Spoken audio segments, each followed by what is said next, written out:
Well, everyone, so welcome officially to Effectively Managing Internal Conflict, to do what is the goal, I believe, of every great organization, which is to get an engaged workforce, right? Get people who arrive at work wanting to be at work.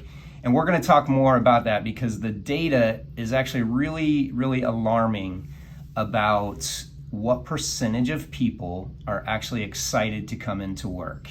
But I'm going to get in just really quickly, guys. I'll just give you a quick recap of myself and how I ended up here and why I'm so passionate about this. I came up through Starwood Hotels here in Waikiki. I worked in operations rooms at Sheraton Waikiki. Then I moved over to food and beverage and opened up the restaurant Rum Fire back in Sheraton Waikiki. I moved over to the Royal Hawaiian, really got into the training and development field. I was a corporate trainer for Starwood Hotels. And then about 8 years ago, I broke off and started Akamai Training Consulting. And the real goal is to have real conversations, right? And bring up the tension in rooms that we can then move through, get people engaged. And so that third word, transformational there, I look at it as every day we have the potential to just shift slightly, some little thing that makes our life better. And how many of you have found when you're in conflict with someone at work or maybe people around you, that it can actually shut down this ability to come into work, to grow, to move forward? The data shows, right, like when people are upset with someone, like we get stuck. And what I've come to realize is dealing with conflict is one of the toughest things. So we're gonna get deep into that. Last thing on just the organization, I got to meet with a cultural specialist named Randy Tom. I like the idea of, living Akamai. And when he broke the word apart, this is really neat. He goes, do you know why Akamai means to do things in a smarter, clever way? And I said, no. And he said, well, Aka, if you break it out, it has about 7 meanings, but one meaning is your shadow. And as he described it, he's like, it's the, as the sun rises and falls, it shadows you, and Mai becoming a representation of your aura with Ma, feminine, and E, the life force. And he goes, your shadow follows you. And if you live Akamai, that's not a bad thing. But if you don't, it becomes a challenging thing. And I always like this idea of every day the sun comes up and we have the power to create what we want moving forward. So that's the connection into me. I sent you guys my background. There's my background coming up through hotels. I get to work with a lot of organizations now, dealing with different things. And it's interesting. Conflict right now is the most requested sort of workshop that I do. And I think that's sad, to be honest with you, but I think it's natural coming back out of COVID, teams reforming. And so I wanted to start off kind of hitting a little bit hard right at the beginning of this and just share with you all what I find, and this is I've been in this field for about 18 years, what I find breaks engagement at work. And these are my data points. So the first one that I think everyone will kind of identify with a lot of these is just a lack of recognition of support from leadership. And so that comes in when people don't feel like they get what they need from a leader. I think that's number one. Number two is just not being able to connect with passion or purpose to what you do. Oftentimes that is leader driven as well, right? How do we understand the impact of our actions? Number three, not being able to use what you naturally do well. This one, for those of you that were in the strength session that we did in the past, this one I find to be pretty frequent too, like where we come to work and we're able to do it and get through it, but we realize like what I love to do is not a part of this role. So that's a great place to look at as far as how do I find investment in this role. And then number four, just challenges with individual mindset, right? The established set of beliefs and attitudes. For me, mindset is simply as you walk into work, what is it that you're kind of subconsciously telling yourself? And if it's, how many of you guys, as you walked into work, have caught yourself doing this? Like as you grab that door, like, oh no, here we go. Anybody ever? I think that's pretty natural. And so, as we know in psychology, right, if we formulate an idea, our brains will then seek information that confirms, it's called confirmation bias, that confirms that idea. So I look at mindset as even what's the story we tell ourselves every morning and how could we make subtle changes into that to like refocus on something different. But the number one thing for today, and the reason I think it breaks that mindset and that focus, is when there is frustration or tension with a coworker and nothing is being done. And just as we get started, how many of you, just raise your hands or show of hands, have experienced that where there is tension and you just feel like nothing is actually being done? Yeah, I mean, I would be willing to bet everyone we could probably all raise our hands. I'll use an experience from my past. I was a bartender at Bubba Gump Shrimp Company in Ala Moana for about 2.5 years. One of the greatest jobs I've ever had. It was so much fun. But I can tell you, and I often talk about this when I'm working with people, as a bartender, I knew exactly who in the server workforce, and I see a lot of hands popping up, I knew who didn't get along. I knew who had friction and who had tension just by being an employee there. And as I reflect back on that experience, it didn't change. Like, those same people disliked each other, I can remember for years.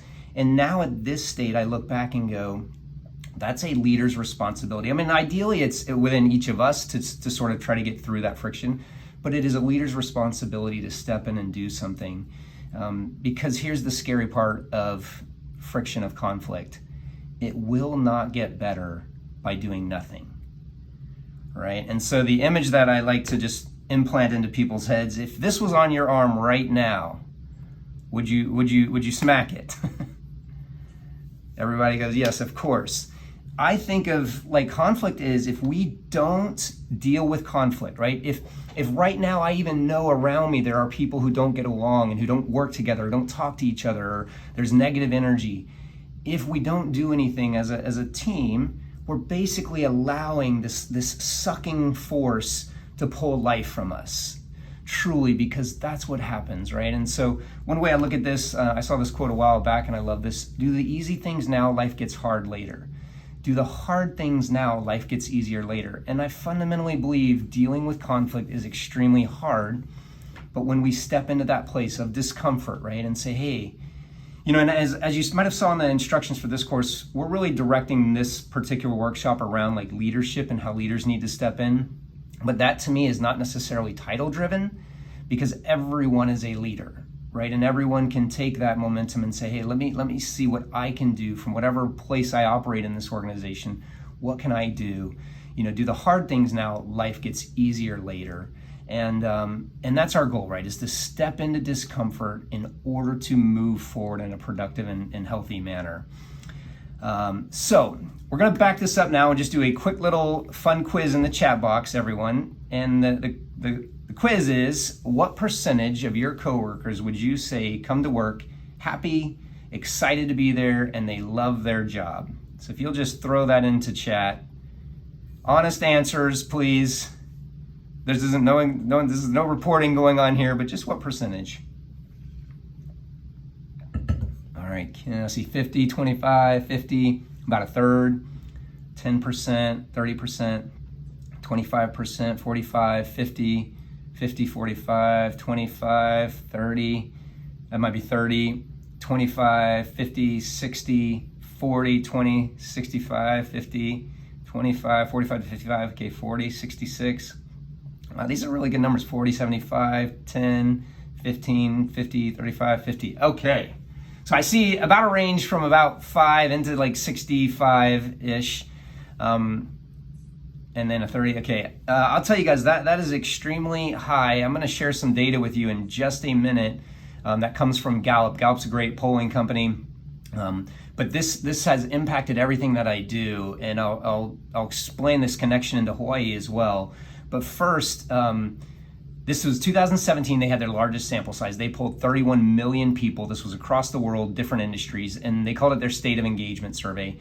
And they asked a number of different questions, but one of the questions was, how engaged are you at work? Like, how much do you, and here was the 3 categorical answers. One was, I'm engaged, I'm happy, I'm productive, I enjoy coming to work. The second category was, I'm not engaged, I am at work for a paycheck. And the third category was, I am actively disengaged. I am miserable, and I will sabotage the organization if given a chance.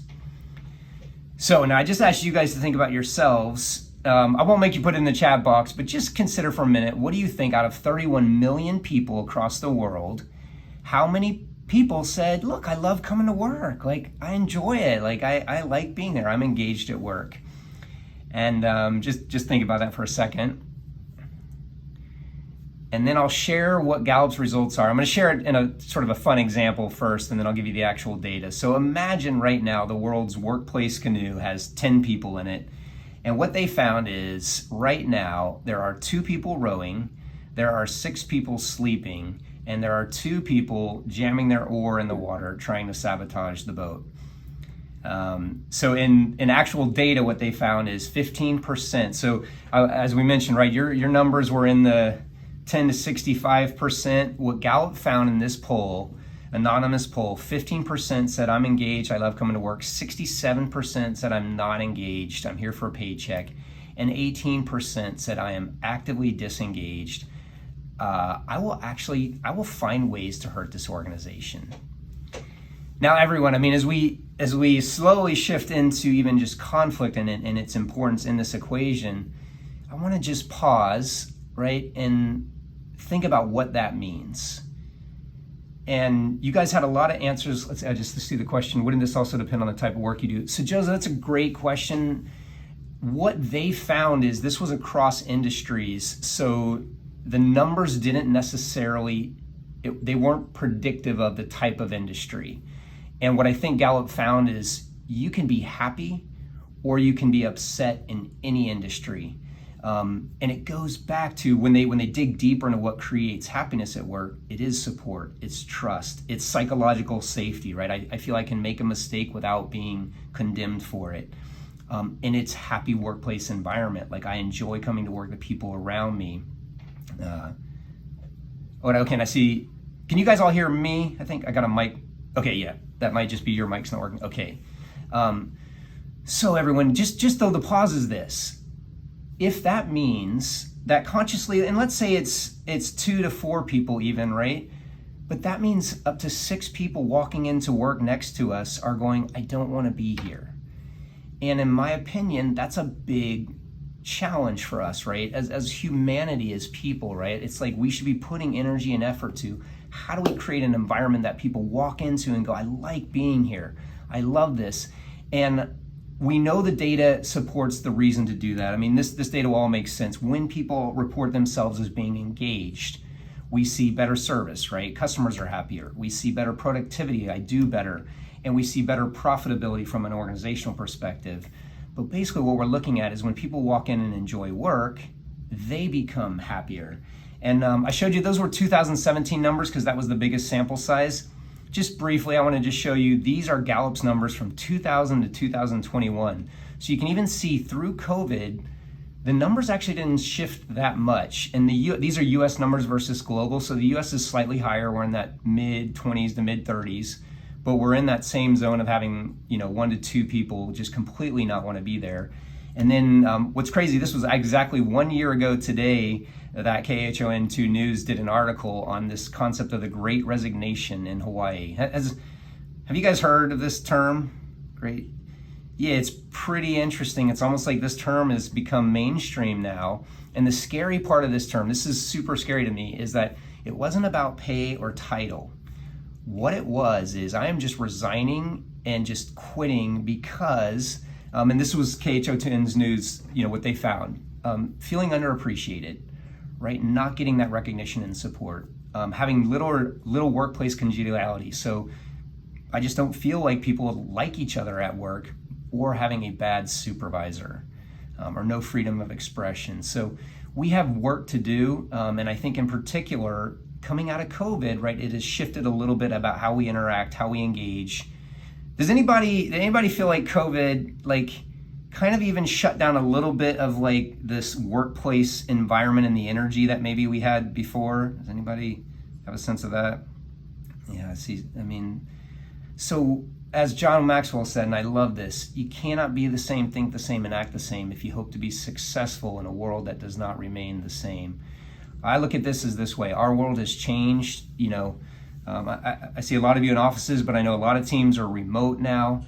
And if we as a workplace are not committed to engaging with every single employee that's not happy and finding out why and what we do and how we make it better, then I really believe this. We are failing as an organization.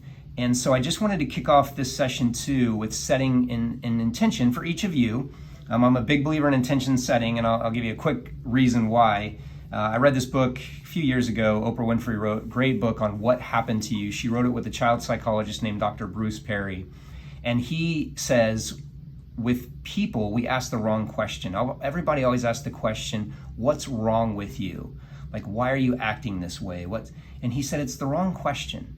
If you go back into childhood or into an environment as an adult and say, what happened to you? And this book is about trauma-based like actions, right? What comes from that afterwards? But the question is so real for today. What if I start asking the question, like, what's happened in this workplace? This employee that used to love coming to work at one stage or when they began is no longer that way. The question is, what happened to you? And Oprah, when she was telling this story, she said, this really lands for me. She said, because it came back to intentions for me. And she tells this really honest story about when she started her show, her intention was to be liked. And then she said, I ended up having a show with a bunch of white supremacists on, and it turned nasty and awful. And I realized I was bringing these people on for the wrong reason. Like, I wanted to be liked through this interaction engagement. And she said she had a long conversation with herself about what her intention was, and then she talked with her producers, and she changed her intention to being a force of good. And so these are Oprah's words, and I'm a big Oprah fan. In order to step into the most powerful version of yourself, you need to have clarity of intention. You need to know not just what you want, but why you want it. And so with that said, everybody, we're just going to open up this session today really with an intention setting. You'll also see this on your guides on page 3 if you like to drop a note for yourself. But I'm going to give you a few minutes and also ask you just to, don't feel like you have to, but if you are willing, drop into the chat box, what's an intention that you have for how you'll lead your team or yourself through internal conflict? Just as we kick this off.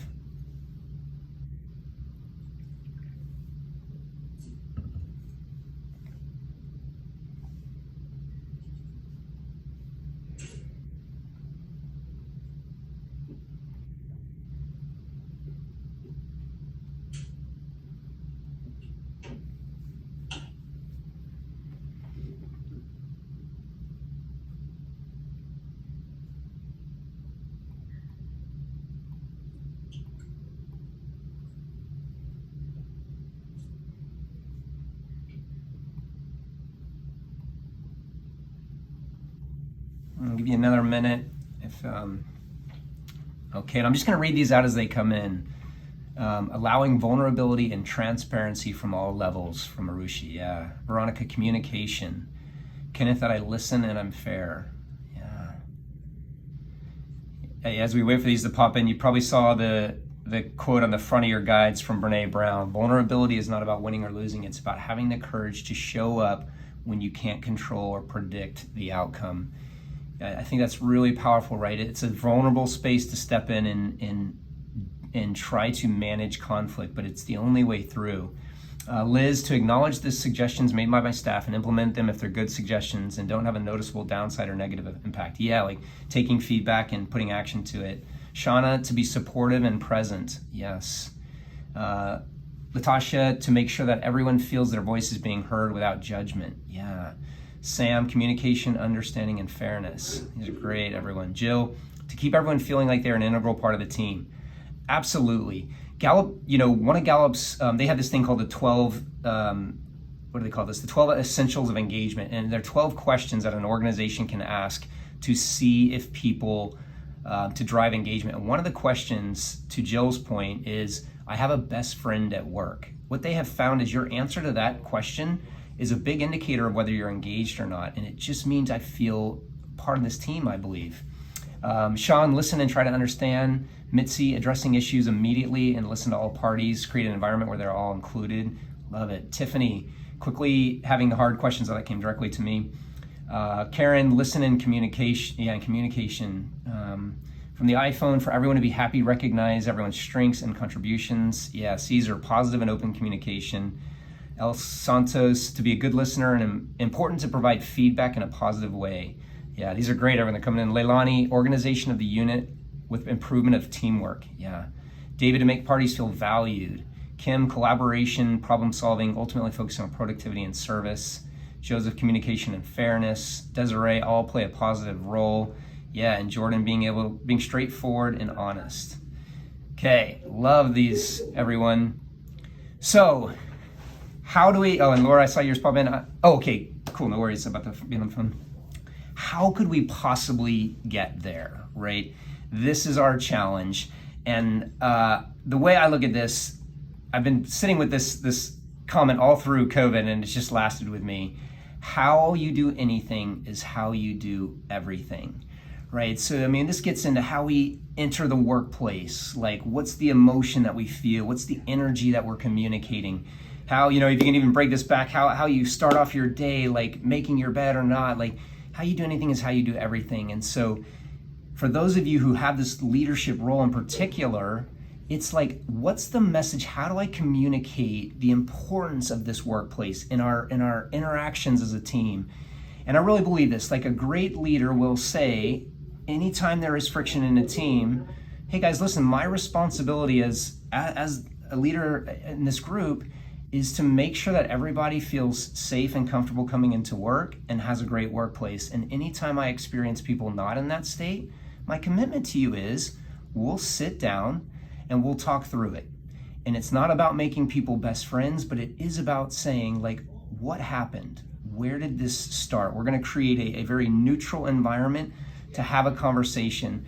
Because I've done enough work now in organizations where I have found this to be true. If you ask someone who's in conflict and you say, hey, do you like coming to work and experiencing this negative energy? I have found every time people go, no, I don't like it. And then if you say, would you like something to be done about it? Like, would you like assistance or help with this? People, and I've noticed sometimes when people are in this fight mode, sometimes people give you that, I don't care, I don't care anymore. But if you dig deeper, people always come to the acceptance of, no, I'd like to be at a place where I can work healthy with everyone. And so it comes back to this idea of how do we drive this deep into who we are. There's a great quote from Peter Drucker, culture eats strategy for breakfast. And what I take from that is, the culture of an organization is literally the thoughts, the beliefs, the behaviors. It's how we treat each other. It doesn't matter what's on the wall and what it says as far as a mission statement or core values. It matters every day when I walk into work. How do I get seen by my leaders, by my coworkers? And we're about to kind of kick into the content of this, but one more quick story. My last role at Starwood Hotels here in Waikiki was overseeing training for the four Starwood properties at the time. That was the Royal Hawaiian, the Sheraton Waikiki, the Moana Surfrider, and the Princess Kailani. One of my favorite things to do when I was walking to a meeting would just be to, as I'm following leaders around, just watch and see who gets said hello to in the organization. And anybody identify with this? Like, sometimes you can pass somebody and all of a sudden, maybe you say hi one day and they don't say hi back, and it can become rapidly like, we just don't say hi to each other. Anybody ever experienced this? Sometimes that even looks like this. You're walking towards them and it's almost like in your head, you're like, this is nice wallpaper. And they do the same thing, right? And it quickly becomes, this to me is the simplest example of what culture is. Culture, a great culture says, I'm gonna acknowledge and greet, even if it's with my eyes. I realize if you pass the same person 20 times a day, you may not have a verbal, but there is this acknowledgement of who you are and I see you. And I like to share this with people, and this is kind of a tough lesson. In my experience, the department in hotels that would get missed the most, this is just as I'm watching, was housekeeping. A lot of times a leader, front desk person would walk by, they'd say hi. A housekeeper would walk by, they wouldn't say hi. And it used to drive me crazy, because if you even need a reason, right, to say hello to every single person and greet them with your eyes or your attention or your affection that you work with, we have data that supports the only reason a hotel succeeds is because of housekeeping. If the room isn't rated 90% or above on cleanliness, people don't have a good stay, right? Even if it's a great experience elsewhere. So housekeeping drives the entire operations of the hotel. And yet, those people often get missed. So as we kick off this session on conflict, culture around conflict says, we are going to address it every single time. We're gonna have that moment of sitting down and just talking through what happened. Because, hey, can we come to this acceptance that people do things differently and tension will occur, and tension is a part of our learning about each other. So, hey, what would you need in the same experience with each other to feel whole and to feel seen? And you have that conversation, right, where you're not on sides, and you open up a space for people just to heal a little bit. And it's not instant, and it's not like people walk out going, okay, great, I'm in good terms, but they walk out going, okay, this is interesting. My organization cares enough that I'm not going to be able to just like have this negative energy and not have it dealt with. So that's my big belief. As we turn this into more of a core concept, how does culture get underwritten? It's by this mindset, right? Do we have an individual mindset or a collective mindset? And this will all make sense, but in an organization where you have sort of this individual mindset, what does it look like? Like, how would you know how they're operating? Well, it's kind of like everyone operates in this tunnel. Maybe their own department is a tunnel, or maybe just them individually, but it's like we don't look after each other. Typically in this type of environment, you see a lot of more complaints, a lot of blaming, right? When things go wrong, it's like, well, that was them. I had no part of that. It drops morale, it drops engagement. And in this type of environment, it's easy to inflate other people's flaws, right? We maybe it's at an unconscious level, but we look for what people are not doing that upsets us. So the goal obviously is to reverse that, right? And to find and to work in the space of a collective mindset where we become aware of others. Like, how would these things that we're doing today, how would this impact others? What's happening for them? We take ownership. I mean, I think this is probably the number one lesson of a collective mindset is when things aren't working well, people take ownership. Hey, okay, there's a great book called Extreme Ownership by a former Navy SEAL named Jocko Willink, and what he talks about is extreme ownership looks like, even if I sent the email and let everyone know, but they still came back and said, we didn't see the email, we didn't know, I start with myself first and go, all right, like how could I have communicated this better or differently or in a way that they received it? And you just move into ownership first, right, before assigning blame. This type of mindset drives morale, right? People are happy because there's not a lot of resistance. And so as we turn this into kind of a model of like feedback and what does it sound like, how many of you kind of humorously have been in a relationship where when you get into a fight, the other person does something like this? Well, and last year, remember when you did this? Has anybody ever had this type of experience? And we go past focus instead of focusing currently. I'll tell you, I mean, I've done this, right? I'm in a fight with my wife and it's like, well, babe, like 6 months ago, you didn't do this. It is so easy, right, to drop into this emphasis on the past in an environment where we want to move forward collectively. And this will be something that we'll talk more about today is how do we get ourselves solution focused? We can address what happened, right? Let each side tell their story. But then the goal of that interaction should be, all right, moving forward, right? What do you each need to be in a space where you are taken care of, right? Or how can we operate together between the two of you where this doesn't happen? That's a big, big component of moving into a collective mindset.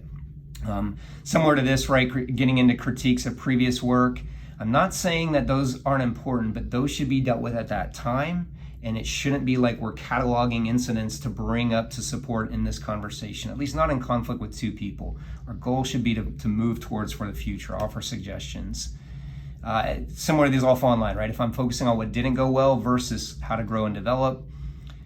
If somebody walks out of a conflict management session and they feel judged by the person doing the session, there's a very low chance of success. And look, in my experience, guys, and I've been in training in HR most of my career in hotels, I think oftentimes you are walking into a conflict management session with two people sort of in your own head or having a feeling of who is right and wrong in this scenario.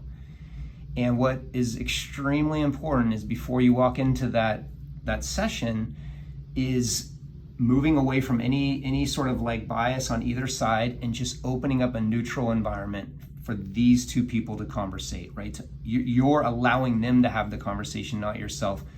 That helps you move away from judgment into just emphasizing on this is what happened. This is noticeable behavior. This is not about each of you as people. That's just to break down the defensiveness, right? So that people are open to it. And then the last one is, if we let employees fend for themselves versus stepping in, helping, creating this collaborative environment, we're probably never going to get to that great space, right, if we do that. So I'm going to now shift into a couple questions just to get us thinking along these lines. So if you're willing to throw it in the chat box, how would you describe City and County of Honolulu's mindset and organizational culture? Just looking for a description of it's more individual, it's more collective, and if you'll put in there why. Again, this is not judgment in any way. This is just saying, how do we typically operate as an organization? And I'll give you a few minutes just to drop some thoughts in on that.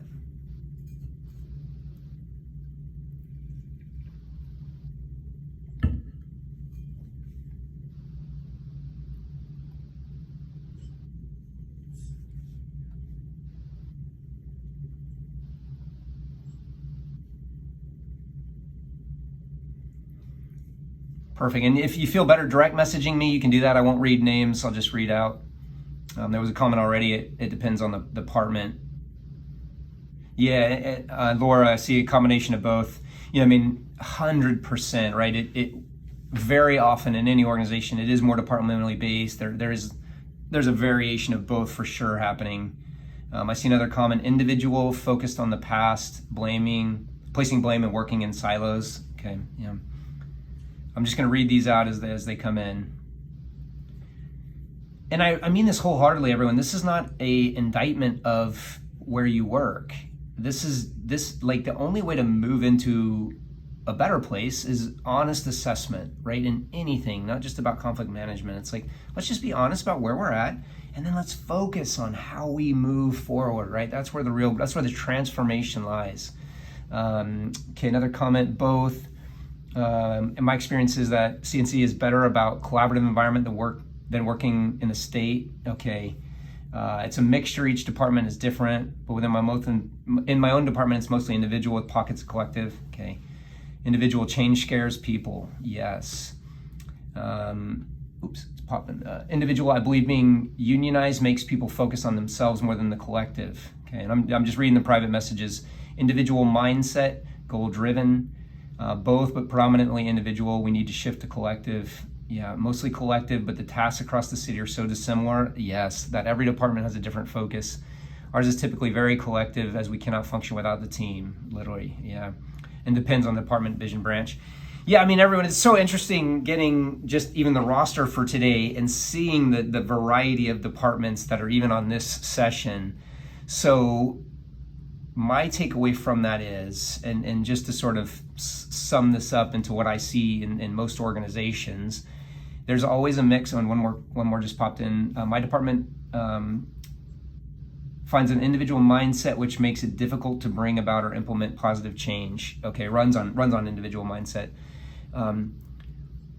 What I'm experiencing in these is very common, right? In most organizations, if we stop and pause and say, where are we? Most of the time you realize, gosh, we've gotten so busy. We've just started operating very siloed, very our department. Usually I see a lot of our department, right? We protect each other, but outside of that, it can be very tricky. I just worked with a big healthcare insurance agency here in Hawaii, and it was so individually, each department was so warm with each other, but then it sort of dissipated as it broke down outside. So the goal then is, what do we need to do moving forward to change that? And so I'm going to ask everybody just a self-reflection. This is on page 3 of your guides. Page 4, actually, at the bottom. One thing you would like to change, adapt, or amplify about your team's culture. I'm not going to ask anyone to share this. This is just a reflection for yourself. If we become solution focused in this moment, what is that thing, right? And if you can make it tangible, so perhaps you could say, let's make it more collective mindset. Great. And then how could we do that? See, and you're welcome to put them in chat if you want, but this is really just a self-reflection. Start wrapping up those thoughts. Again, that's just an individual reflection for you to think about, if I'm taking action, right, what does action look like, and how do I really start to drive that?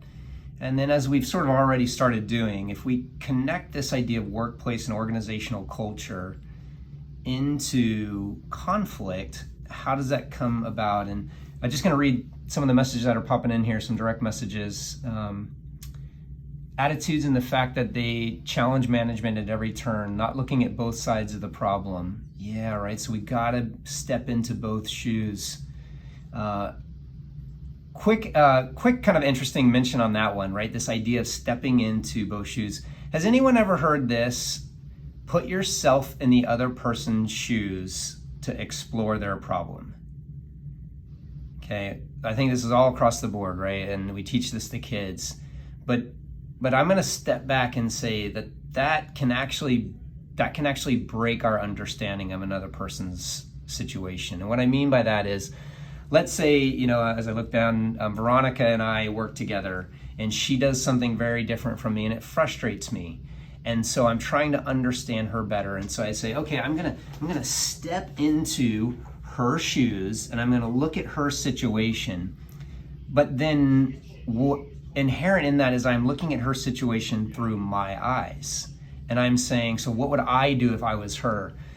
It actually, a great way to say, if I'm going to see the other side, is instead of putting myself in your shoes, I actually got to kind of stop and go, let me find out what it's like for you to be in your shoes. Let me dive, hey, what's happening for you? How come it operates this way? Why do you do it this way? It really doesn't matter what I would do in that person's shoes. I'm trying to learn how they view what they're doing. And so, just quick side point on that, right? That's the great technique in even conflict, is not getting each person to think about what they would do in this person's situation. It's to understand the other person and why they operate the way that they do. A few other direct messages that came in, everyone. So find a way to adapt when supervising an individual who purposely chooses to go against everything. Rules, regulations, basically towards only me. Yeah, another tidbit, right, to think about is anytime anyone is expressing negativity or not listening or pushing back, try to find the unmet need, right? Emotion comes from unmet needs. So beyond just kind of pushing into why aren't they doing this? They're being rude. What can I find out about this person? Where does this come from? And I think that can be a really healthy conversation to try to dig into. Team makes suggestions to help the team in taking ownership of those suggestions instead of leaving all the responsibility of management. Yeah, absolutely, right? How does the whole team rally around these? Attitude about their job and themselves. Yeah, okay, good. And then one more direct message. Let's see, but what if you've been in their shoes and they have conflict with you? Well, I really believe this too. Sometimes two people in conflict, they can't work through it themselves. They need assistance. I'll tell you a quick funny story. I worked with a organization that kind of heavy restoration organization, and one of the top leaders said, and I'm gonna use his words. He goes, when people are fighting around me, he goes, no, I address it. He goes, I tell them, get in that room and sort that shit out. And I was like, okay, and how does that go? Does that typically lead to success? And everyone else around is kind of laughing and go, no, that doesn't lead to success. And so what I've realized is, if we're at a stage where we've tried to understand each other and it's not happening, we need someone, right? We need our leader of our department, or maybe it's an HR person, but we need someone to come in, bring us together, create neutral environment where we're both allowed to talk about what we have perceived and through our lens what has happened. And even in talking, I find that starts to bring the energy down a little bit, right? We're giving you each an opportunity to figure out how this impacted each of you. And it's not so much hey, they did this. It's here's how I felt when this happened. You own your emotions. And I find you can typically get somewhere in those type of conversations. They're not easy. They're actually really, really difficult and awkward and strange, but the alternative is to not do anything in those moments, and then we know it will get worse if we don't do anything. So as we turn this into culture to conflict, I just love this proverb. A single arrow is easily broken, not 10 in a bundle. So our goal, right, is to rally around to create strength as an organization. And I mentioned this model right when we kicked off this session, but this is just really interesting. So Bruce Tuckman, 1965, created this model of teams forming. And the 5 stages, they rhyme, so it's easy to remember: forming, storming, norming, performing, adjourning. And basically what he said is this storming stage, and this is why I think this is so prevalent for today, this workshop. A lot of teams are new or have new people coming back from COVID, or they haven't been around each other, and so it's almost like we're reforming. And I have experienced that if we get stuck in storming, and we can get stuck because nothing is being done when we storm, but sometimes even the healthy conversation, I use this actual model because it just illustrates that tension and conflict is not necessarily a bad thing. It is how we learn about each other, and it is how we start to operate in this norming stage, right, where we understand each other. But a kind of a more dramatic way of looking at this is when a team forms, typically they're going to drop, right? The first place is like going down until we then work through it. And so the goal is to say, all right, so if this is healthy to have some conflict, let's not run away from it. Let's not ignore it. Let's call it out for what it is. Hey, we're learning about each other, and this is really important. And we're gonna break into how you felt and what happened for you and when whatever event occurred. And that's where real change starts to occur. So some of Tuckman's findings, which really hit home and make sense, are each stage is necessary and it's invaluable. And to get through successful navigation, it comes back to being open and honest. And let's add Brene Brown's word of vulnerable, right? We are going to share what happened inside for us, or get the people involved to share what happened inside for them, to create an understanding, right? To develop better relationships between them, to help align, right? Because sometimes I find tension and conflict occurs when people are we have different ways of doing things. And everybody sort of inherently thinks my way of doing things is the right way. Is that fair to say? It's like, well, no, I know they do it differently, but my way is really the right way. Of course you should feel that way, but both people feel that way then. So it's just understanding that maybe we can both have different methods to get here. And then setting up an environment for what happens if this occurs again, right? Creating agreements like, hey, so we've had this conversation today. If you feel like this person has upset you in the future, what's our agreement? Like, when do we talk about it? How do we talk about it? How do we bring it up before it festers? And as many of you, I'm sure, have experienced in various organizations, a negative tension between two members, my experience is it grows and it slowly moves into everyone else in the organization. It's like that nobody likes being around that, right? And oftentimes, in my experience of being an employee at a place, everyone's going, I wish someone would do something about these two, right, who are not getting along. And so it comes back to us. And so I'm about to send you guys off to a breakout room to dive into this a little bit. But before I do, just one little quote here. I heard Joe Rogan say this, and I love this. Honest conflict has greater social value than dishonest harmony. And so, and I'm going to put some chat room instructions up, breakout room instructions up here. But just ponder this quote for just a minute, everyone. Honest conflict has greater social value than dishonest harmony. What I have realized is it's very easy for a organization to live in dishonest harmony, meaning we sort of all kind of undercurrent is we know there's tension or frustration, but we're going to act like it's all good. And I just don't believe that moves anybody forward, right? It doesn't help in relationships. It doesn't help in workplace. So the idea is, okay, so let's bring it to the front, but let's do it in the right way. All right, but to dive into this, everyone, we're going to head to our first breakout room, and then we'll take a little short break a little bit after this too. But you're just going to be exploring. So think of a time you've had conflict in your past, and what happened? Did you tell anyone? If you did, how was it handled? Was it resolved? And then, and not everybody has to share. You'll have about 4 or 5 people in your breakout, but just get at least a couple great shares. what were the ramifications of that conflict, to how engaged you were at work, to how productive you were at work, like what happened? Because sometimes diving into, and I'll put these questions up. So here's the questions. I also just put them in the chat box. But sometimes diving into the actual outcomes of real life scenarios is where we start to even re-experience the importance of leadership, of stepping in and doing something, right? Creating space, holding space for people to work through conflict. So with that said, everyone, questions are in the chat box for your breakout. You're gonna have 9 minutes in the breakout. Take a minute, just kind of let everyone get there, maybe introduce yourselves, and then about 8 minutes of conversation. Try to get a few people at least to share and work through these questions, and then we'll come back and talk about it. And I think everybody's pretty familiar with Zoom culture now, but if you don't typically get on Zoom, once I hit this open, anywhere from 10 or 15 seconds, you'll be in this breakout room. I'll hang back in the main room. If anybody has questions and needs to come back, you can. And then at the very end, it will bring you back automatically after a 30-second countdown. So here we go, everyone. I'm gonna send you off. And welcome back.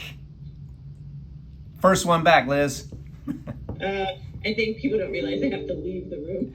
Oh, yeah, and at the end of the 30, it does auto bring them all back, but yeah. Gotta leave the room. Yeah. I left them stranded because nobody had a working microphone. Oh no, are you serious? Oh shoot, sorry. It's okay. But there was a good chat going on. Oh, okay. Beauty of technology, right? We can write or talk. Welcome back, everyone. All right. I'm just going to open it up. Anyone, if anybody would like to just share anything that you discussed in your room that you feel like might be relevant to our session, we'll just get a few shares if they're there, and if they're not, that's totally fine too. But anybody have anything you'd like to share or say, or you can put it in chat as well if that's easier.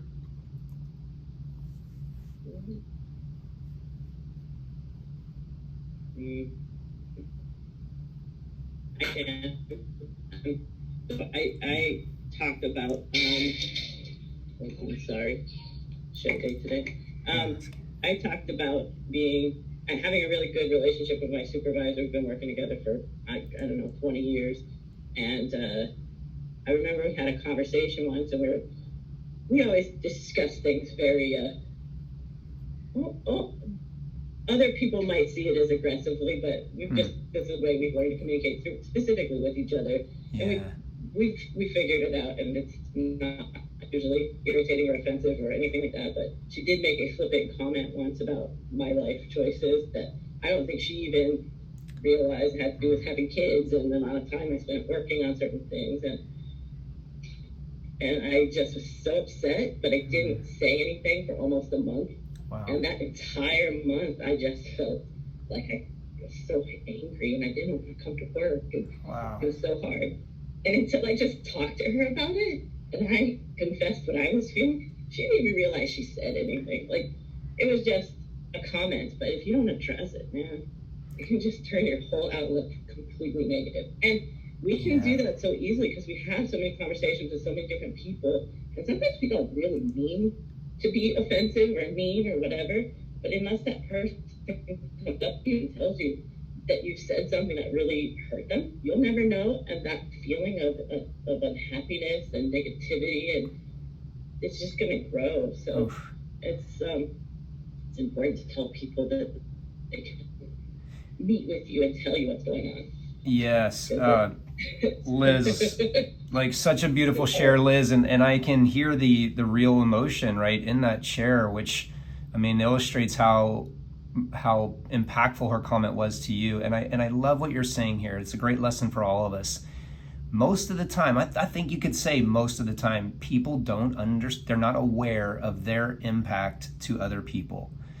And we have to give them the opportunity to say sorry or whatnot, but it's how you do it. And you mentioned, Liz, if you come up to someone and you just lead with, hey, really hurt my feelings, you're going to be in a great space for them to say sorry. If you walk up to someone and say, hey, you know what you said, that was rude, or that was mean, or that was wrong.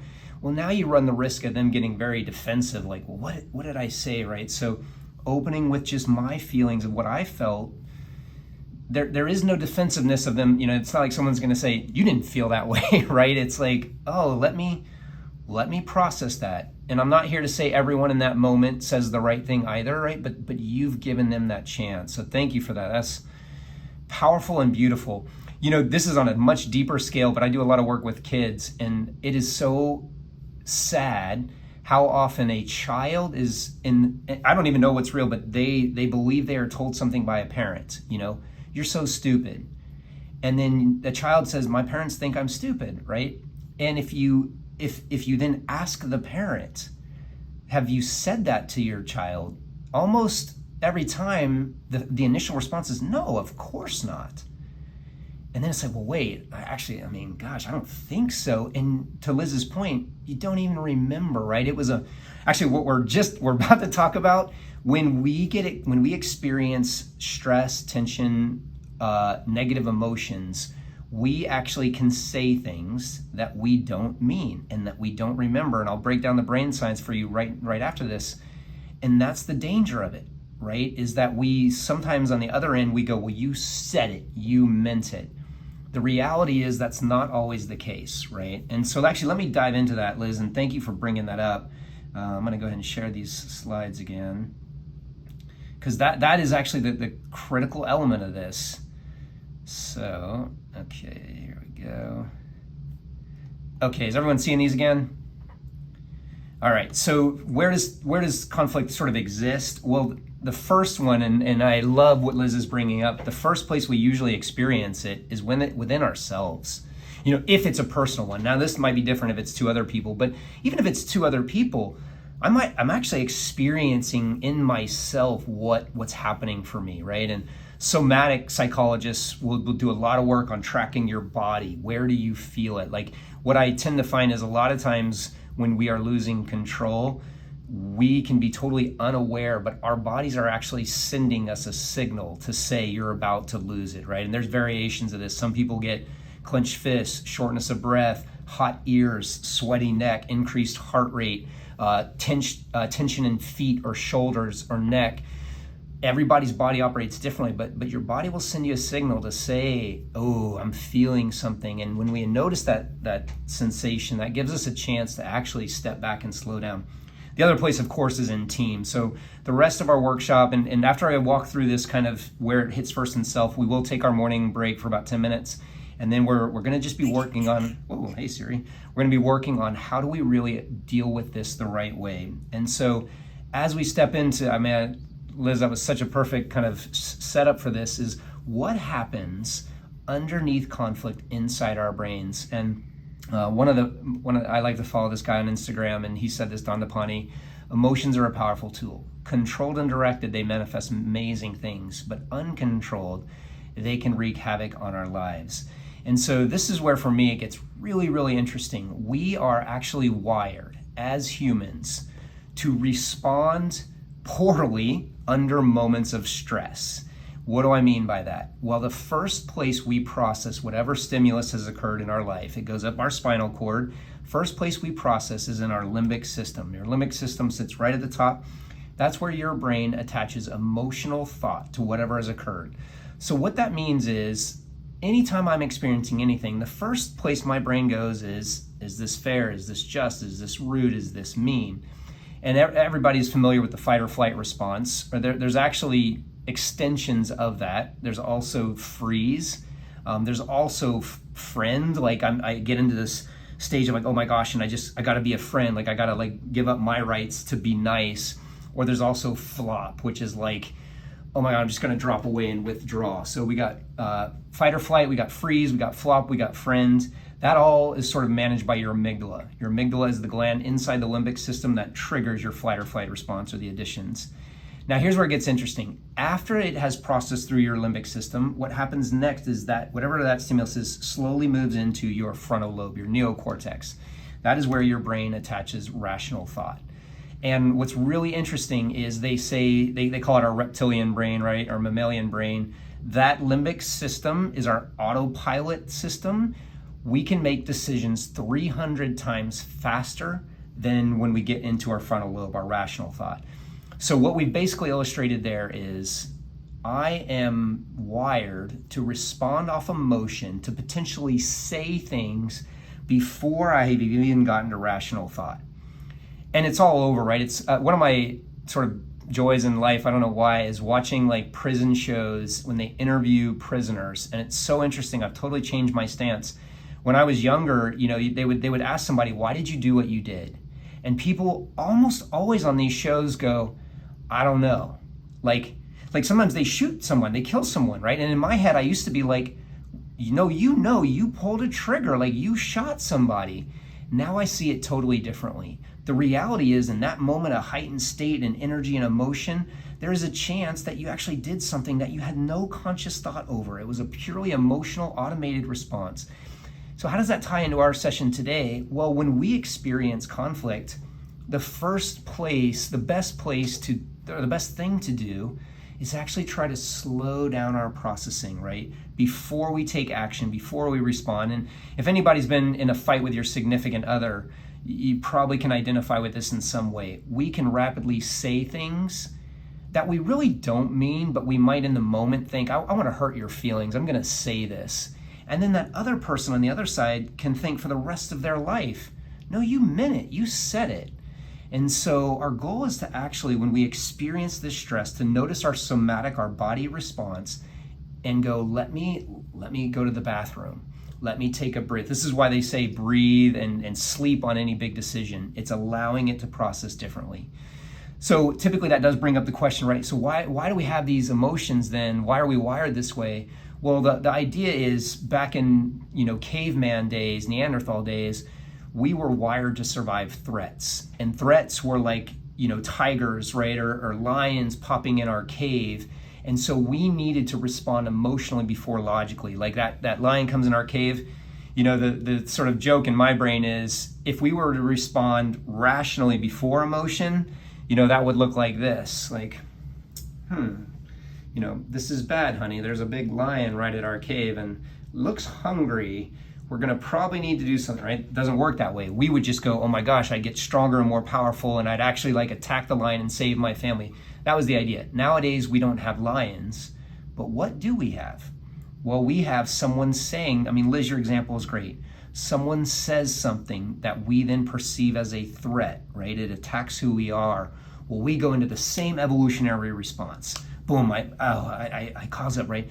So how can we use emotions? Well, they are important. They teach us things, right? If we can listen to them, I'm feeling this. Why am I feeling this? Why is this shifting me this way? And then we can use them as directional advice. Let me then explore and understand. But realizing, right, the danger is emotions don't always give us accurate directions. Meaning, in that moment of tension, my brain is going, yell, kick, scream, fight potentially. That's a dangerous emotion to occur, right? So we're going to slow it down. And there's a great quote, just show of hands, anybody read Viktor Frankl's Man's Search for Meaning? Anybody read this book? If you're up for a very powerful, moving read, it's one of the most profound books of my life. Viktor Frankl was a Jew during the Holocaust, and he survived the Holocaust, and he wrote his book. And I just want to explain this because this hits home on everything that we do in real life. He said that at the time, and this is terrible, but the German soldiers would literally take a gun and they would they would tap Jewish people in the chest or the head, and they would try to get a reaction, because if you reacted, that meant they could shoot you dead. And so Viktor Frankl's quote was, between stimulus and response, there is this space. And in that space is our power to choose, right? How will we respond? And in that response lies our growth and our freedom. And I like to just make this a simple PowerPoint slide.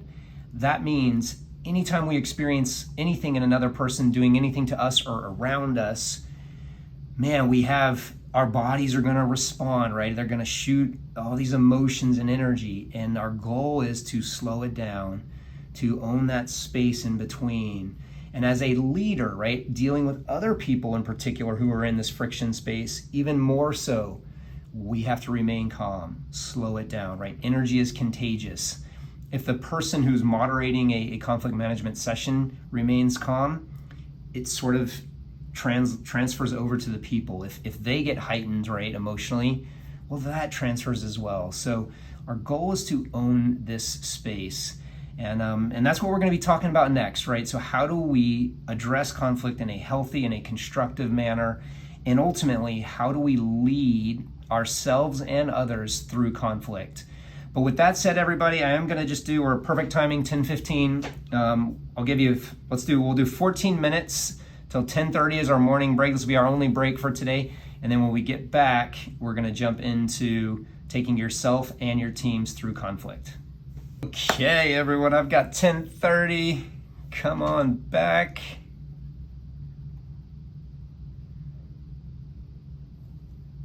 And we will keep on moving. So just so you know what we have for the rest of this session, we're going to now talk about anytime you're experiencing personal conflict and what are some ways to deal with that, to have that conversation. Then we will shift into team conflict and talking about that. We'll do a breakout room for each of these, personal conflict, about kind of diving into that. And then the team one, we'll actually do kind of try to mimic a little simulation where you are leading two people through a conflict management kind of moderation session. But so just diving in now, first we're going to talk as we get into conflict, what gets in the way. And I think this is important to just highlight, right? It's nothing that we don't know, but sometimes it lies below our consciousness level a little bit of these barriers that can interrupt us from moving forward from conflict. So first, if we are able to admit to ourselves, like, hey, we're storming, right? We're in this stage of me and this other person are trying to figure each other out and understand each other, or maybe something has happened. The first barrier, right, is just personal ego, and that's just simply saying, it can be easy to say, you know what, I'm better than this person, and I just don't want to deal with it, right? That's just when our egos jump in. The second one is just this lack of understanding, of, I think, what is a very natural process of saying, I'm right. And anytime we're in conflict with someone and we already make that determination that I'm right and they're wrong, it's probably going to be very hard to have a real open and honest, vulnerable conversation because we're not allowing any space for that person. So the goal is actually to say, how do I understand this person better? How do I see through their eyes, not see their situation through my eyes, as we chatted about. Another barrier is just difficulty expressing, right? Which is extremely common. I don't think there's a human on this earth that enjoys having a tense conversation. So that can be tricky in that moment. Again, we're triggering our emotional response system, so we're not totally thinking rationally. And so what can help in even overcoming that barrier, as we talk about, is actually planning the conversation, right? What is it that I want to say, or how do I communicate this so I can do it the right way? Lack of accountability follow-up obviously breaks anything that came out of that session. So, or ambiguity and expectation. So what we're going to talk about, a great way to end that conflict management session is to talk about, like, what do we each own from this, or like, how do we move forward, or how do we call this out, like set this expectation of like bringing it up if it happens again. And then the last one is just, if we perceive either ourselves as not caring, like, and I think that can rapidly happen as far as, I don't even care anymore. Anybody ever been in conflict and said that? I don't even care anymore. I know I have. And then, you go get lunch or something with a friend and you start telling them all about the conflict. It's like, that's an indicator that you still care, right? If we're still talking about it, they call it cheap forgiveness when you say, oh, I'm done with them, I forgave them. And it's like, but I'm still talking about it. So it's either a perceived lack of caring on your own end, or the other one that breaks conflict, of course, is if I perceive the other person as not caring, which oftentimes comes from a lack of an ambiguity of like, what are we taking away from this session? So here's the interesting thing. If we focus on any of these, whether consciously or not, if our attention is towards one of these barriers, we don't go anywhere. And the easiest way to say this is where focus goes, energy flows. So, if I'm focusing on what's broken, the reality is I'll stay right in what's broken. If I start to focus on, okay, what's the solution, or how do I communicate my emotions? Well, then we actually open our minds up to think differently. And another one of my favorite quotes ever, apparently Abraham Lincoln said this. And before I show you this quote, imagine a person that you have been in conflict with, right? Like you're upset at them. You dislike them in this moment. Has anyone felt yourself sort of start to detract and pull away and go, I just don't want to be around them. I don't want to see them. I don't want to talk to them. And I think that's a extremely normal response. So Abraham Lincoln's quote kind of reversed that. And what he said is, I don't like that man very much. I must get to know him better. So here it is. I don't like that man very much. I must get to know him better. And this quote I feel like has changed my life, because when I notice me moving into a stage of not liking someone, what I try to remember is, let me go find out what's happening for them. And the interesting thing for me is it's not always that I agree with how other people do things, but if I can get into like, hey, this really hurt my feelings, like what was happening for you? Like what came up for you there? And they go, well, I was so rushed and extreme, and then you asked me for this at work and I felt like pressured and I just lashed out. It's like, I don't have to agree with their response, but I can start to go, see what happened for you.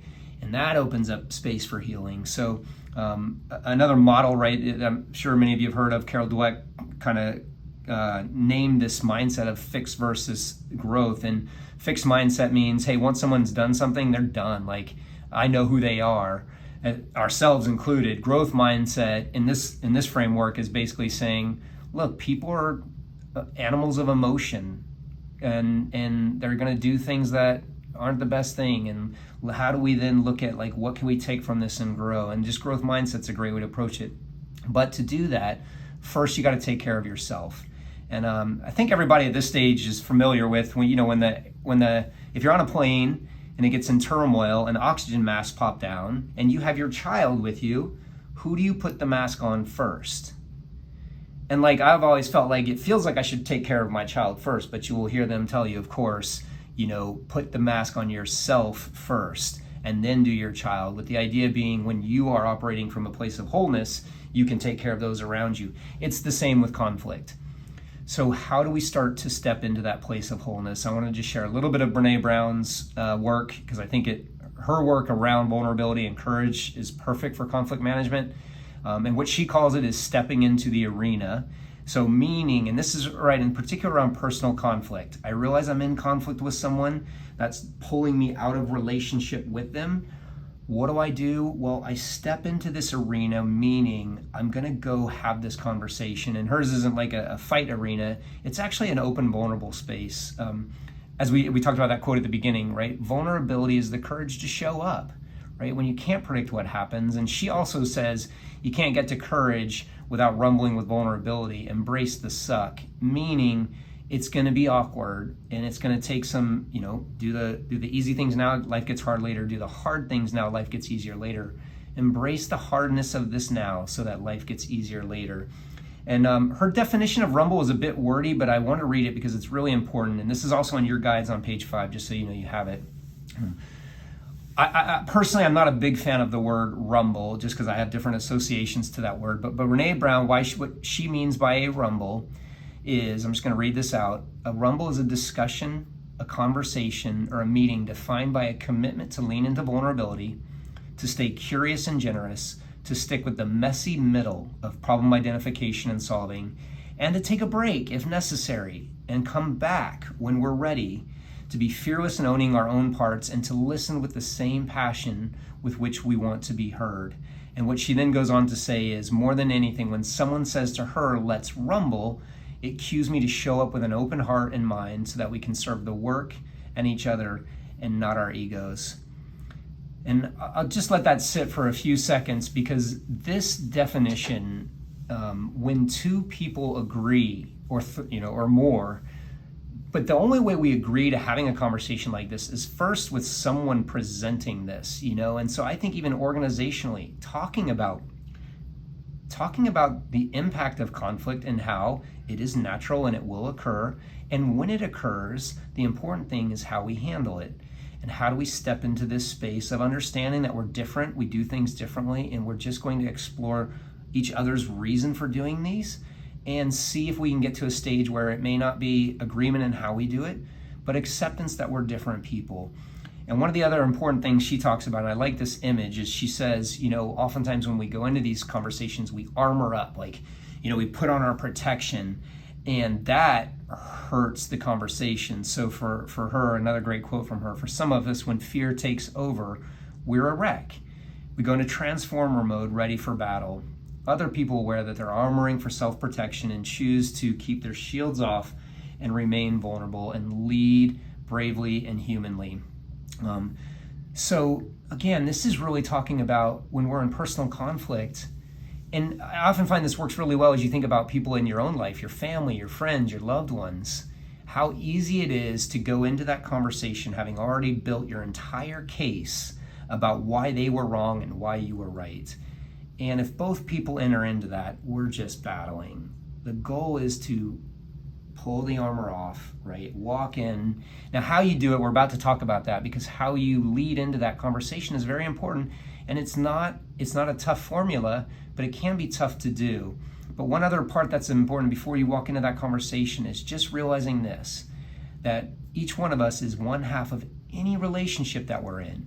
And that means we share at least half of the responsibility, if not more. Like, I actually think we can take on a little more responsibility in that moment to bring a meaningful and positive relationship. And it starts with the opening. So this is also on your guides. We're going to talk through some steps or ways of entering into this conversation. This is when you have personal conflict with another person.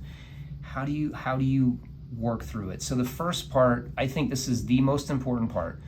When we walk in, we don't want to put the other person on the defensive. So any form of what you did, what you said, what you meant, that's going to put this person on the defensive, because we are projecting our own understanding of what they did, and that can easily lead them into right away saying, no, I didn't. So we're going to try to move away from that entirely and open the conversation with a purpose statement, which for me personally, what works the best, and I use this whenever I'm in conflict, is, hey, do you have a moment to chat? I just want to clear the air about something that happened yesterday, or, but I just want to clear the air. Or look, here, I'm just here to wave the white flag and see if we can come together and talk about this. Like, critical that you open up with the right purpose statement and get a sense, right? Observe what happens for that person.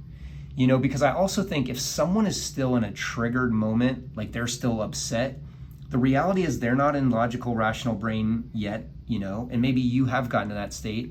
So it might be like I say that and then I notice they rear up, and I might say, when would be a good time for us to talk about this? Like, I've had a chance, I want to own my parts of this, and I want to apologize for what happened. Like, if you're willing, throw that out there, right? You're bringing down walls. So that's the opening statement. That's the purpose statement. And then next, if you have that conversation then, or when you have it, it's explaining your emotions, right? Without implying that they created them.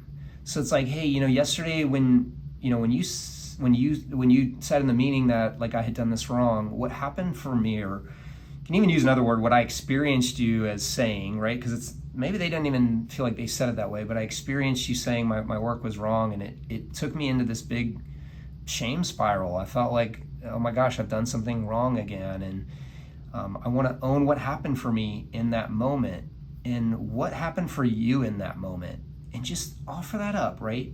You're getting the emotions out. You're getting to see, because maybe as Liz pointed out earlier, like, maybe that person goes, oh my gosh, I don't even remember saying that, right? Now we can be in a different conversation, and that moves into, so what's happening from this point forward? Okay, well, hey, would you mind in the future if I do perceive you as saying something that, like, really hurts my feelings? Like, would you mind if I talk with you right away about it?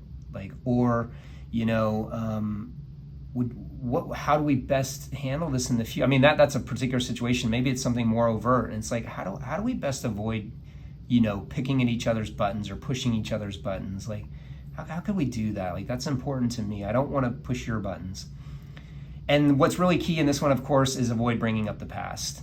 and this sounds easy, but it can be so hard, right? Because maybe they say something and then your brain jumps into trigger mode, right? And it's like, yeah, but you've said that like how many, that is just going to eliminate the purpose of this particular conversation. So as much as possible, right, we're staying forward facing and communicate your edges. I learned this actually in a training years ago. A woman in one of my trainings said, I find I have to communicate my edges to my team. And I was like, ooh, tell me about that. And she's like, well, they don't know what my edges are, and they don't know if they're about to like push one of them. And I said, so tell me how you do that. And she just said, well, like for example, if maybe they've sent me things like too late or past the deadline, I'll let them know like, hey, when things come in after a deadline, like the way I operate is to make sure everything's done on time. And so it really like jars me and like pushes this edge of mine. And she's like, once people know your edges, they can operate with you much better. And I love this idea, right?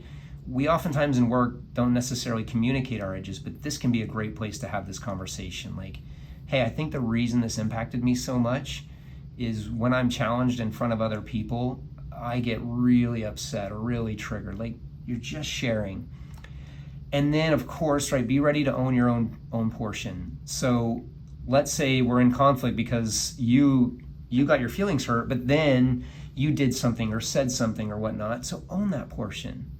And look, I realize I'm half of this interaction. And so, it might even be, maybe you just shut down and bottled down. Maybe it's even owning your portion is saying, and I should have spoken about this with you before instead of letting it grow. And I'm sorry about that. Like, I wish I had done that.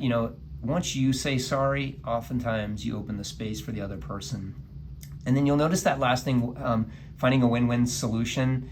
We'll talk a little bit more about this as we go, but this is this idea that if we both need to win, we both probably need to sacrifice something, right? If two people have two ways of doing something and neither of us is willing to come down, well, we're going to keep butting. So win-win says, what would I be willing to do or to change about how I interacted and engaged in order to make this better in the future? And if you lead with that, what I'm willing to like change or sacrifice, oftentimes I find the other person leads that way too. So that's our goal. Okay, I'm just going to pause there. Any thoughts, feelings, questions on anything in there?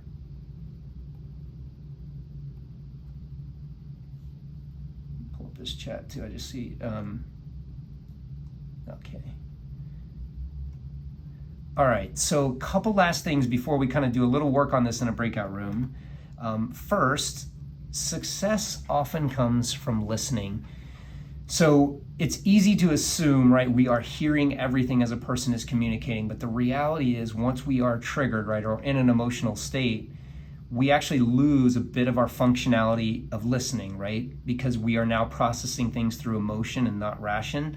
And so a great model for this is there's three basic levels of listening, and this will make sense, but level one listening is basically paying attention only to what's happening for you, right? So noticing, man, my thoughts, my feelings, my opinions, like as they're talking, I'm actually noticing what I'm thinking. Now, this is an important part of listening, but if this is where we're stuck in only level one listening, we miss a lot of details, right? And I just want to point out, this is the natural way of listening, right? It's like what you're saying, I'm now thinking about how it's impacting me and I'm getting ready to respond. And I think about it this way, if I'm almost at a stage where I'm waiting for your lips to stop moving so that I can respond, I'm probably not listening as best as I can be. Now, level two listening is paying fully attention to this person. Like, and some people are great at this. They remove themselves out and it's like, okay, I'm gonna totally like notice what's happening for you and I'm listening to you. And actually though, if I'm not also listening to myself, there's a gap here, right? Because now I might be just hearing what you're saying and not really understanding how it is impacting me. And so the goal of great listening is actually to be in level three listening. And that's basically saying, I am consciously aware of both. I'm aware of how I'm receiving what you're saying. I'm still engaged in paying attention to you. But it takes this deeper level of being aware of like what's the energy between us and what's happening for us, and is trust being built or broken. And when you're in level three listening, you offer this ability, right, to really hear differently or to hear what's not being said, which I think is really important. Like sometimes people aren't communicating clearly because maybe they're triggered, but I always ask people, like, listen for the unmet need. What was causing that frustration, right? And for you individually, like, how do I communicate my unmet need or my edges to this other person? So that's kind of a quick way of looking at listening. And again, this isn't, okay, so tomorrow I'll start level 3 listening. It's just a process, right? It's paying attention to what happens and like noticing, like, where was I in that conversation? Was I aware of both at all times? Was I locked into my feelings? Was I locked into theirs? And how do I start to get to the full realm? And then remembering that, and this is a Carl Jung quote that I love, everything that irritates us about someone else leads us to a better understanding of ourselves. So noticing what frustrated me about someone is actually great information for me. So you can look at it as like, this is growth for me to explain. It's growth for me to understand. And probably anything that is really engaging you, it probably, in fact, even has associations all the way back to your childhood. Like, every time they yell at me, like when they yell, I'm instantly triggered. Like you can probably even trace back to some degree where that comes from you. Okay, everyone, so I know I've just sort of run through this. We're now going to move into a breakout room where you kind of get to digest this and talk about this. And I'm going to put the questions for the breakout room in the chat. I'm going to assign these breakout rooms. Well, let's see. Does anyone have any feelings? Do you want to be in the same breakout room or in a different breakout room? That's probably a tough question for all to answer. I think what I'll do is just keep the same breakout room since you've sort of created a little energy with everyone and you understand how it operates best. The questions that you're going to be working on, put them on the big screen here too.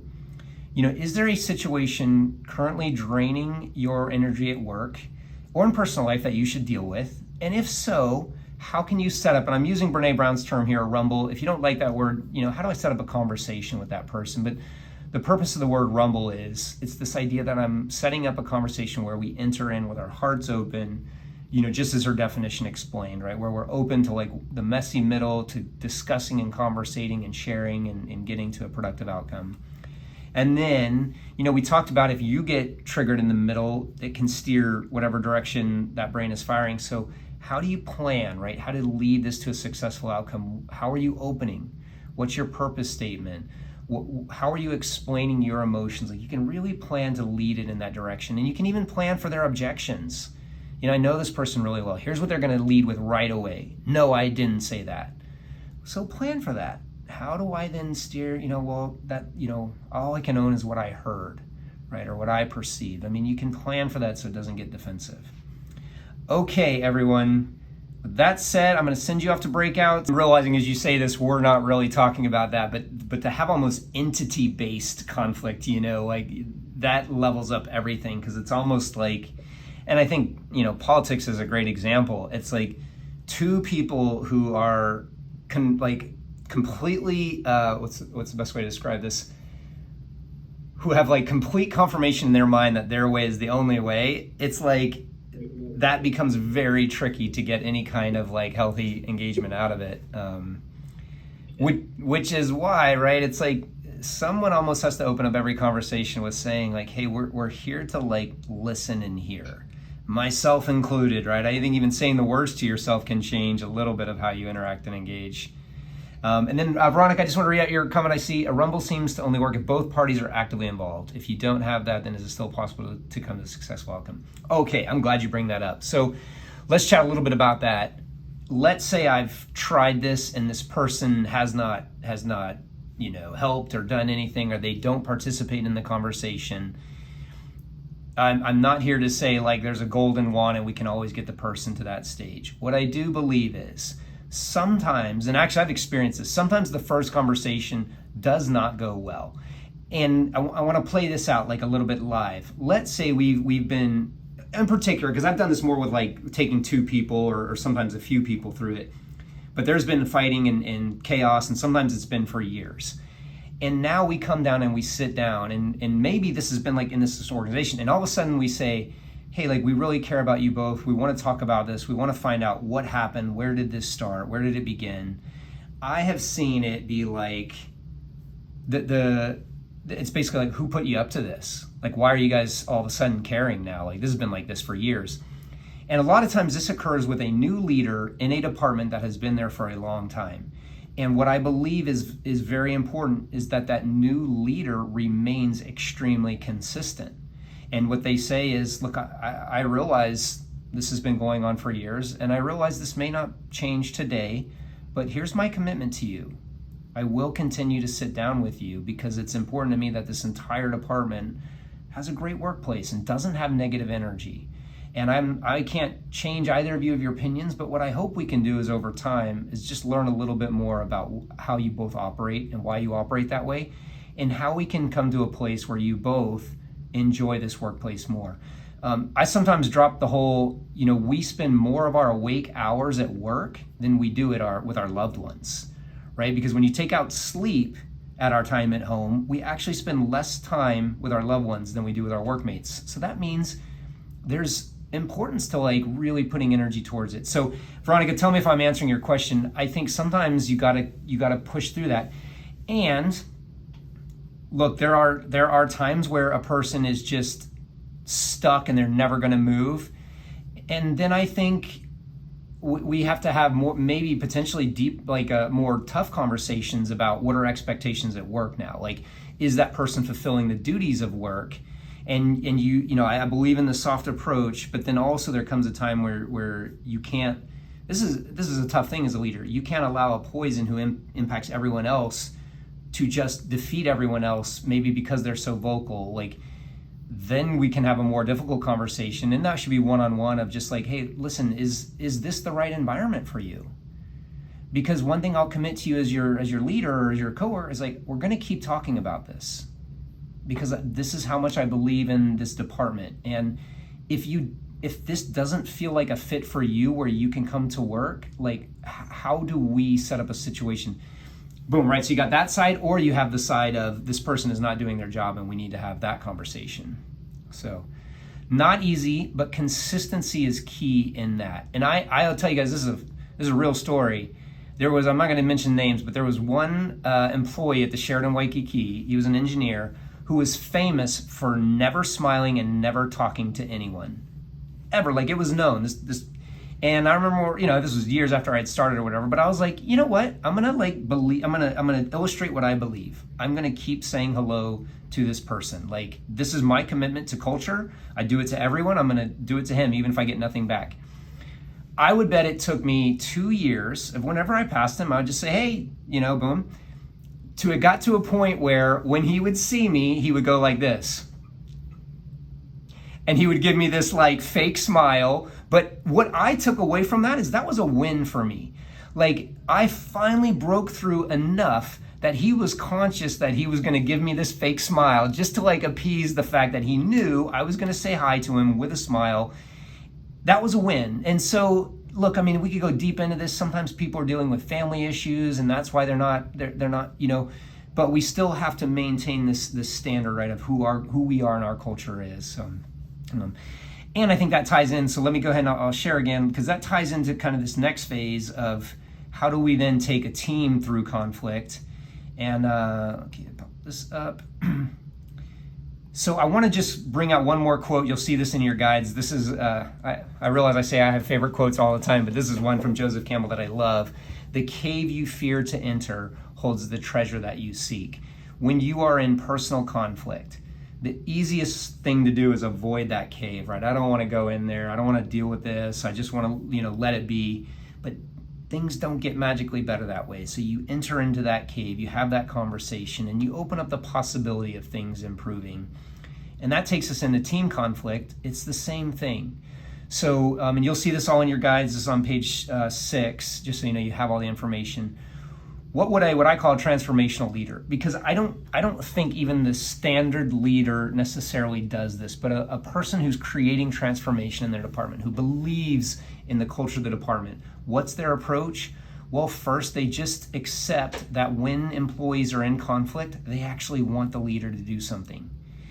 And the sort of dichotomy of this is that if you ask them, hey, do you want me to bring you guys together? They're of course going to say, no, I don't. But I really believe underlying that is like, I don't like coming to work and not being able to work with this person. And the question always comes up of like, when do you get HR involved and all those kinds of things? And that's a very specific question that has to be answered in that scenario. But I encourage typically, if it's a leader of a department, to try to do this without HR there initially at least. Because once you bring HR into the picture, what I have found is people's armor goes up, because now this is like a heightened level of like, is my job in danger? If I'm working with 2 people in my department and it's like, I just want to help you like operate better together to where you're not angry at each other. Well, maybe I can do that in a way that the armor's not up. Now, that being said, of course, if HR needs to be involved or if it escalates, then 100%. But I actually believe that it should start first at department level. So what else do we believe with the mindset of this? Of as soon as you notice it, start addressing it. Like, don't let it fester. Don't let it build. Help 2 people come together. Like, sometimes it's like you even hear about 2 people not getting along from somebody else, right? And it's like, okay, let me go ask them. At first I'll do a little investigation myself. I'll ask them what's going on, what happens. And then I'll say, well, hey, I'm going to bring you together and we're going to create a safe space for you to have an open conversation about what occurred for you both, right? We're going to try to clear the air. That to me is really healthy. A lot of times you hear the excuse, well, I don't have time to do that. In my opinion, if there is conflict, make time, because it's doing the hard thing now to make the whole operation work better later. If you go, I just don't have time now, you're running a major risk that it grows and builds and festers. And then, of course, if there's conflict, you're only including the people who are experiencing it, right? And you're trying to do this as confidentially as possible. If people think like, oh, everyone knows about this, or if I'm openly like talking about it, of course it's going to get worse. So I bring them in. And then the other part we talked about, taking care of yourself first. Well, you've got to balance yourself emotionally. That may be like, for me, before I start these things, I am like really trying to like breathe, almost kind of being a little bit of a meditative state of like, I'm picturing what might occur and how could each side respond, and like, how will I remain calm no matter what occurs? So it's balancing yourself before that. And then one way I like to describe this is that if this is at work, don't approach this conflict management conversation from a place of boss, because boss's mindset potentially is, I need you guys to get along so I get performance. I like to think of this as a place of coach. If you go to a coach in sports, their whole goal is to get the team just functioning well together so the team plays well. And it's a different angle. Like, hey, I want to kind of love both of you, or all 4 of you, or whatnot, and wrap my arms around you and create an environment where we can thrive together. So that's kind of my thought on that. And then just remembering, if there's conflict and you're not addressing it, there is the same impact of letting this mosquito sit on your skin, right? It's sucking the blood from the department. So how do we then have that conversation? So again, here's just some steps that I think easy to say, right? These aren't really hard steps, but they do take planning and practice to get used to. The first one is just leaning into this conflict. So you're going to open by, kind of as we've talked about a few times, recommunicating your commitment to the importance of this team and this culture and how we look after each other. And you as a leader, you're not going to allow anyone to arrive to work with negative energy. Like, that's on you. And you will keep bringing people together and sitting down and trying to clear the air. That's your responsibility as a leader. Then assume you don't know anything. Even if you feel like you know who was wrong and what happened, your goal is to walk in as a neutral party, bringing people together to discuss. You may need to be ready with questions, right? They may not, and in fact, they won't be ready if you just say, let's talk about what happened for you. Like, I find most people aren't ready to speak about it that way. So you need to be ready with some questions. Sometimes you need to use silence. Hey, we're here to clear the air. We're here to talk about where this, like, I always start with, where did this start? And in times where I've done this with people who've been in conflict for years, it's amazing how often I'll ask a question like, where did this start? And there will be a visual response, like almost like this, like, I don't know. And it's like, people often say that, I don't know. Like, I don't even remember where this started. I just know I don't like you. And it's like, that's a place to even begin. Like, okay, so we actually can admit that we don't even know where this began. And that's okay, we're here now, right? And there is tension now. So when was the last time you felt your emotions were hurt? Something upset you about what happened. Boom, you try to get them speaking. And then you let them talk. Sometimes I find people say a few words and then stop. That's not the time to jump in as the moderator. That's actually the time to keep your attention on them and almost like visually let them know, I'm holding space for you to continue to speak when you're ready. And sometimes that takes them a minute or two. And then encourage them, right? As you get into this conversation, communicate your edges. So what frustrates you about this, and why is that so frustrating? And hey, what frustrates you about this, and why is that so frustrating? And how could we potentially do this in a way that didn't hit those edges for each other? And you're opening up the space for them to talk. The goal is not to tell them how to behave or what they should do. That's going to be very short term, right? It's not going to last. And as I mentioned, I think in the past, like, listen for what's not being said. Like, they may not communicate extremely well in this moment. So I often use the words, okay, what I've heard you say is you actually felt like they were treating you as less than. Is that what you experienced? So you're calling out the emotion that they felt. And some of those question examples, where all the time, this is where I start. Where did this all start? What's actually causing this tension? Where did this happen? When was the last time this happened? I use this question a lot, and I find this to be very effective. If people are kind of sitting there, like almost like I'm not going to talk, then I just go, do you like coming to work and feeling this negative energy? Like, how does this impact you having to work in an environment where you don't talk to each other? And I sit in silence and try to get them to listen, to answer, because usually when people answer that, usually it's some version of, no, I don't like this. I'd actually like this to be done. And that can be that little break in, like, okay, so then how do we do this? Can we clear the air on this? What do you each need, right? What happens for you?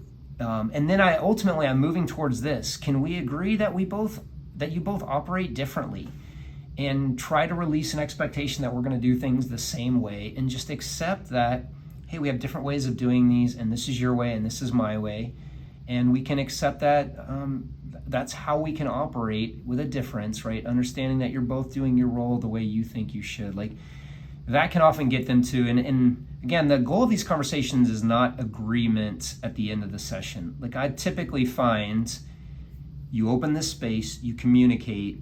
Oftentimes people walk away not having given the satisfaction to the other that, like, I heard you, but the processing occurs afterwards, right? And this tension, if it was up here, starts to reduce a little bit.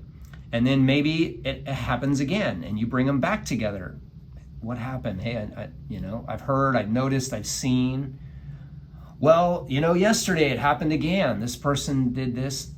Okay, and how did you feel? Like, what did you go through when you perceived them doing this? It's not when they did this, right? Who knows what they did? When you perceived them doing this, when you experienced them as doing this. Boom. And then, the other big question, right, is when do you get human resources involved? Well, I think, again, that's so case specific, but it's, if you as the person moderating this feel like it's not working, it's not helping, people are getting tense, you need assistance, or it's moving into that place of workplace harassment, right? So compliance, violence, harassment. I mean, if it's moving into that, then I think that is obviously a time to get HR involved as well. But that I think is a specific situation for you to kind of get to decide and work through.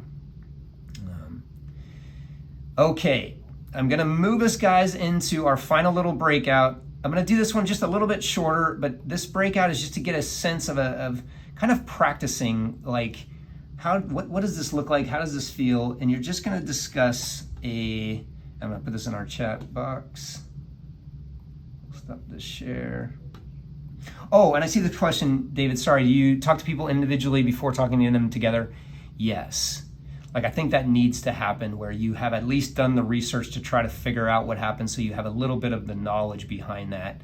And in that individual conversation, you let them know, I'm going to be bringing you together, right, to discuss this. It's not to antagonize anyone. It's actually to create a space where we can clear the air, where we can heal. I think that's very important. It can't be a surprise that all of a sudden I'm sitting in a room with this other person. I think that can go quite poorly. All right, everyone, I'll do a little bit shorter. We'll go about, let's see, what if the conflict is with you as a supervisor? All right, so that's where probably you need another moderator. And so if I am the supervisor and there's conflict with me, that I would suggest probably HR needs to be involved, because you shouldn't, you can maybe try, right? If you have a great conversation the right way, like, hey, I want to own my part of this. I want to clear the air. What are you feeling? What are you experiencing? Like, I think you can try to have that conversation, but if the conflict is so big with you that it's not working, I would try to get a moderator, whether that's HR or another person that you trust, both of you trust, but that's probably a need point. All right, everyone. So yeah, we'll just do a short breakout room, about 5 minutes. Just see if you can get one situation that's actually occurring right now. So what are the steps you could take who needs to be involved? You don't have to use names and how do you stay balanced? Just have a conversation about that to bring a little life to this. Hey, welcome back, everyone. Just to call your attention to it, on page 3 of your guides, there is a section when we get done with this in a few minutes, I'll have you out right on 11:30. But jot down some notes for yourself, like, hey, if this is a situation I need to manage or handle, how do I best kind of start to approach this? So important, right? It's just about taking action. And I wanted to just wrap with kind of a fun way to end this on something that I mentioned, right? How do we build great relationships? Well, there is 4 ways to sort of play relationships, and I think we'll all identify to some of these people that play this way. Lose-lose is, hey, if I don't get what I want, you don't get what you want, and we'll just stay in this tension and this anger. And that can be very easy to fall into, right, when our emotions take over. There is the win-lose way, which says, hey, I'm higher in the hierarchy than you in some ways. I get to win and you lose on this. This is just the way it's going to be. You get what you want, right, of course, but it doesn't last very long. There's another way of playing, which I find this is common too in Hawaii, right? It's part of the culture almost to say, let me give to you, I will lose in order to let you win. And I think that's a beautiful heart move, but it also doesn't lead to long-term success, right? It's like we start to get upset that I always have to give and give and give. Like a fun example I like to use on this is, like, if we want to go to a restaurant and I want Chinese food and you want Japanese food, lose-lose is when people go, well, fine, let's go get burgers. If I don't get Japanese food, you don't get Chinese food, right? Win-lose is like I say, well, look, I'm paying, so we're going to get Chinese food. You're going to eat what I want. Lose-win is, all right, fine, we'll go eat Japanese food, even though I want Chinese food. And then, like, the next time I never get it and never get it right. And then one day I flip, right? And I'm like, I just want some Chinese food because I've been giving away. And then the last one, the win-win, there is always a win-win scenario if we look deep and hard enough. In a restaurant, an example, it might say, hey, let's go to a food court. We don't get the type of Chinese or Japanese food we want, but we can both eat our preference. Or it's like, hey, let's go get Chinese food tonight and we'll get Japanese food next time. There's always win-wins. And I want to share just 2 illustrations of this in real life. I had a friend who had posted this on Facebook, and his first message was about how upset he was that his neighbors, so this is his yard, his neighbor's tree would drop all these leaves on his house. And I actually called him when I saw this and I was asking about it. And he's like, it's so frustrating, it's so angering. I always have to like sweep up the leaves or whatever. And he goes, sometimes I sweep them up and I just pour them on his side. It's like, okay, how quick we were in lose-lose. And then later on, he posted this, and I just want to show you this. Update regarding the neighbor's tree, which overhangs onto my property. Since the neighbor wasn't budging and I continued to have to rake the leaves every week, I felt the need to problem solve. It was bothering me and taking up a lot of time. We ended up agreeing that I would cut the branches and he would dispose of them. I didn't feel it was my job to do both, and he didn't want to pay to get it removed. Life lesson: when it involves people, it's important to me to make sure that we have a win-win solution. Problem solved. That was a real story. And I was like, I called him, I was like, did you want to pay for that? He's like, no, of course not. But I sacrificed that to get to a win-win. I shared this example, this is like a few years back, and I got another message through LinkedIn from someone who had been in a session. And I just want to read this to you. This was beautiful. Did this presentation, right? In your presentation, you told a story about neighbors who came to a mutual decision on how to cut and dispose of an overhanging tree. I use that innovative thinking to solve an issue with my upstairs neighbor. A while back, they had installed laminate flooring, and ever since, you can hear everything, which is really difficult in the bedroom when you're trying to sleep. I offered to pay for the installation of carpet and padding, and they agreed. Problem solved. Now, when you read that, right, I always ask people, like, who would offer to pay for their neighbor's carpeting? And most people go, no way, right? But again, it's just about what could we both give in order to get to win-win. And I think it's a great way to approach life. In life, right, there's not much that we get to control about other people, right? We only get to control our own reactions, our own response. And it links into culture and what we create every single day. So final thoughts, everybody. It's like, if we start off by changing our thoughts, right? We don't focus on the conflict, we focus on the growth from it. We change our energy. And when we change our energy, I really believe everything else shifts, right? We can change our life. And so with that said, everyone, I want to get you out on time. Mahalo, thank you so much for joining today. I know it's a huge gift of 2.5 hours. I really appreciate it. I will hang back if there's any questions or comments I wasn't able to answer. And then I will also send the slides to Debbie so that she can shoot out, or actually I have everyone's email. I'll forward you guys a PDF of all the slides too, so you have those as well. But mahalo, guys, thank you. I know a lot of you probably have to drop right at 11:30, so I will end us here and hang if there's any questions. All right, thank you very much, Corey. Thank you. My pleasure, guys. Thank you, Thanks Corey. so much. I'll stop that share. Thank you. My pleasure. Thanks, everyone. It was a great session. Love all the engagement. Big. Thanks so much. Bye, guys.